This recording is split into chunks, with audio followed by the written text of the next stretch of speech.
In this geometry tutorial, we're going to be measuring angles, and just a reminder that this is the fast version, and there is a longer version on my YouTube channel. This one is for students that have done it and understand it, but just need a refresher course and want to see it done quickly. So here's my angle, and let's pull my protractor over.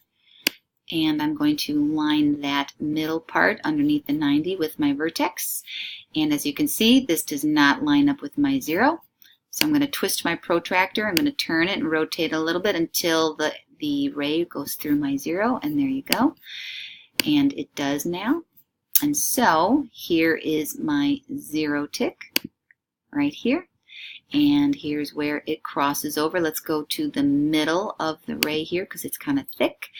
So let's count it always from the 0, 10, 20, 30, 40, 50, 60, 70, 80. Here's 80, here's 90, and this arrow crosses between 80 and 90, and actually about 2 ticks before the 85, which is right here. So I would say that this is an 83-degree angle, and it is an acute angle. Let's try another one. All right, let's try this obtuse angle, and it looks pretty wide to me. I'm thinking that that's more than 90 degrees, so let's find out. Let's go ahead and line up this on the vertex, which it is. This needs to be lined up on the 0, so let's twist our protractor, and there you go. And now let's start counting. So we start at 0 as always. We don't count from this 0 because it's not lined up on this side. 0, 10, all the way up to 90, past 90 to 100, to 110. Here's 110, and here's 120, and here's 115, halfway between.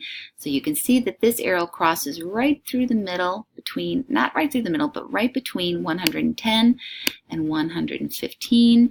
And so I'm going to say that that is 2 ticks past 110, and that is 112. 112 degrees for this angle. And let's try another one. All right, now as you can see that this angle faces the other way because I wanted you to practice using the other side of the protractor.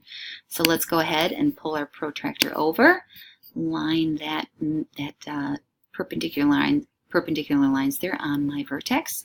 And now this ray needs to be crossing through that 0, so I have to rotate my protractor. Let's turn you and line it right up on the 0. Whoops, too far.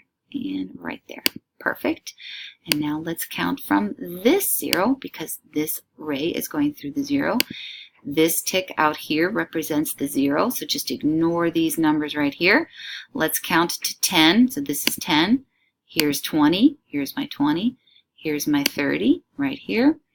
Here's my 40 tick, which represents this 40, and this tick out here represents my 50, and you can see that this line crosses right through the middle between 40 and 50, so this is a 45-degree angle, and that feels right because it is about halfway between a 90-degree angle, which would be right here, so that works for me.